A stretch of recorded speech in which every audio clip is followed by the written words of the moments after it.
नमस्कार, मी सतीश कुलकर्णी। आपल्या अध्यात्मात सांगितलं आहे की जर देवाला प्रदक्षिणा मारता आली नाही, कारण काही मंदिरामध्ये अडचण असते, तशी सोय पण नाही, देवाला जर प्रदक्षिणा मारता आली नाही तर मंदिराला तरी 1, 2 किंवा 3 प्रदक्षिणा निश्चित मारायला हव्यात। कारण त्यामुळं आपले नामस्मरण होतं, मंदिराचा परिसर पाहता येतो आणि त्या मंदिरातून निघणाऱ्या ज्या वेव्ज आहेत त्या पहाटेच्या वेळेस किंवा सायंकाळी अनुभवता येतात। हा व्हिडिओ करण्यामागचा उद्देश भाविकांनी ऐकून घ्यावा। पिठापूरच्या मंदिरात अनेक भाविक येतात। त्या मंदिराला 2 दरवाजे आहेत, एक मागचा दरवाजा आणि एक पुढचा दरवाजा।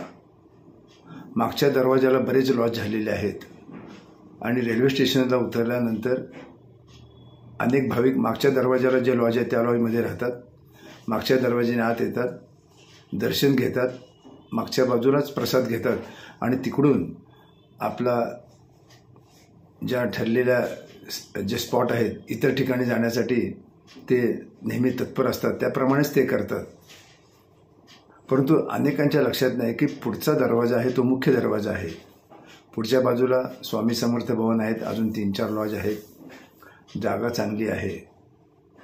जर तिथं उभं राहून फोटो काढल्यानंतर जर मंदिराला 3 प्रदक्षिणा घातल्या तर गावाची बरीच ओळख होऊ शकते आणि एका प्रदक्षिणेला फार तर माझ्या माहितीनुसार 4 मिनिटं लागतात, एवढं अंतर कमी आहे।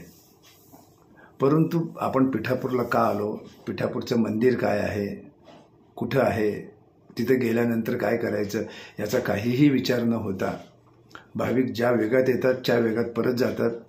मंदिराचा सहवास फार तर 10 ते 15 मिनटं, प्रसादाला 20 मिनटं आणि त्याच्यानंतर दिवसभर भाविक भर फिरतात आणि रात्री आपलं लगेज घेतात आणि रेल्वे स्टेशनला जाऊन गप्पा गोष्टी करत बसतात। श्रीपाद श्री वल्लभांचं जे मुख्य मंदिर आहे ते बघितल्यानंतरच हे खरं मंदिर आहे जाणवतं। नाहीतर लोक जी मागच्या दाराने येतात त्यांना वाटतं की श्रीपाद वल्लभांचं मंदिर म्हणजे त्यांच्या आजोबाचं मंदिर दुसरीकडे कुठेतरी आहे।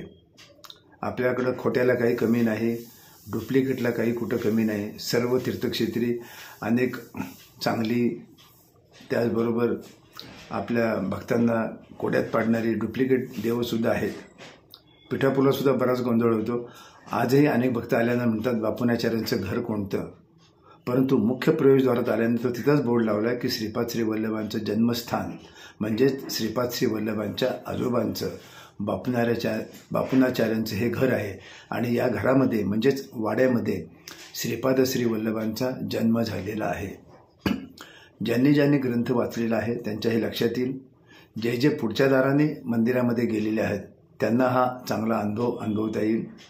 परंतु अज्ञानी भक्त, आजही मी बऱ्याच वेळा मंदिरात थांबतो तेव्हा मागच्या दाराने आलेले मागच्या दाराने जातात, पुढच्या दाराने आलेले परत पुढच्या दाराने जातात आणि थोड्या वेळाच्या वास्तव्यानंतर ते परत निघून जातात। परंतु मंदिराला 3 प्रदक्षिणा माराव्या, त्याचा आनंद घ्यावा, गावाची ओळख करून घ्यावी असं कुणालाही वाटत नाही। मंदिरात फक्त दर्शन, तेही डोळे बंद करून, हाच एक उपक्रम किंवा ही एक सवयच होऊन गेली आणि ती सवय पूर्ण करण्यासाठीच भाविक भक्त पिठापूरला येतात का असं वाटतं। कारण काही लोकांना मी विचारतो तुम्ही कुठं उतरला, तर ते सांगतात मागच्या बाजूला जे 7-8 लॉज त्यांची नावं सांगतात आणि मग विचारतो स्वामी समर्थ भवन कुठं आहे, तर स्वामी समर्थ भवन मुख्य मंदिराच्या प्रवेशद्वारात थांबल्यानंतर समोरच्या बाजूला 33 पावलांवर आहे। कारण श्रीपाद श्री वल्लभांच्या पदस्पर्शाने ती भूमी पावन झाली आहे आणि श्रीपाद श्री वल्लभांच्या कृपेनेच स्वामी समर्थ भवन झालेलं आहे। या ठिकाणी श्रीपाद श्री वल्लभांची विलोभनीय अशी सुंदर मूर्ती आहे। तिथं यावं, श्रीपाद श्री वल्लभांना राखी अर्पण करावी, फोटो काढावेत, असा आनंद तुम्हाला भारतात कुठे मिळणार नाही। म्हणून कोणीही भाविक पिठापूरला गेल्यानंतर त्यांनी जाणून बुजून मुख्य दाराजवळ यावं। मागच्या दाराने जे येतील त्यांना पुढच्या दारात काय घडतं, काय आहे, मुख्य प्रवेशद्वाराचा फोटो काढता येणार नाही आणि त्यांना वाटतं की आपण चुकीच्या ठिकाणी आलो का काय, कारण मागच्या बाजूलाच जास्त लॉज असल्यामुळे तिकडंच लोकांचा ओढा जास्त आहे आणि रिक्षा चालक वगैरे जे सांगत त्या लॉजवर आणून सोडतात. जर जागा उपलब्ध नसेल तर तिथं जाऊन त्यांचं ते नेहमीप्रमाणे व्यवहार करतात. ज्या भाविकांना खरोखरच श्रीपाद श्री वल्लभांचा सहवास हवा आहे, तिथला आनंद घ्यायचा आहे, तर त्यांनी कुठेही उतरलं तरी मंदिराला निदान 3 प्रदक्षिणा माराव्यात.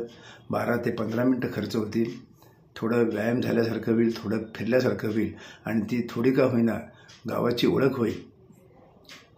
नवीन नवीन गोष्टी सांगून श्रीपाद श्री वल्लभांचा आशीर्वाद प्राप्त करून घेण्यासाठी हा एक तुम्हाला विचार सुचला म्हणून सांगितला. 2 दरवाजे आहेत. मागच्या दरवाजाला बरेच लॉज आहेत, पुढच्या दरवाजाला काही लॉज आहेत, परंतु मुख्य प्रवेशद्वारातून आज जावं असं आपल्या शास्त्रात सांगितलेलं आहे. कारण तो जाताना आनंद, तिथं गेल्यानंतर आनंद, तिथं बसल्यानंतर आनंद. मागचा दरवाजा रस्ता अरुंद आहे, लोक येतात लगेच जातात, थांबतसुद्धा नाहीत. आणि मंदिरं ही थांबण्यासाठी आहेत, तिथं थोडा वेळ थांबायला पाहिजे. पण जे मी वारंवार सांगतो, जे अनुभव असं वाटतं ते लोक काहीही अनुभवत नाहीत. येण्यापेक्षा जाण्याचा वेग असतो. शेवटी सांगणं कर्तव्य ते मी पार पाडतो, ते पार पाडणारच. जरी कुणी आलं तरी आपण हा व्हिडिओ ऐकल्यानंतर त्यांना सांगा, आम्ही यथावकाश जाऊ, तू गेल्यानंतर निदान मंदिराला 3 प्रदक्षिणा तरी मार, म्हणजे तुला गावाची ओळख होईल. श्रीपाद श्री वल्लभांचं जे जन्मस्थान झालेलं आहे तिथं तुला काही व्ह्यूज मिळतील आणि ते अनुभवण्यासाठीच पिठापूर हे अत्यंत पवित्र क्षेत्र आहे. याचा विचार करावा. नमस्कार.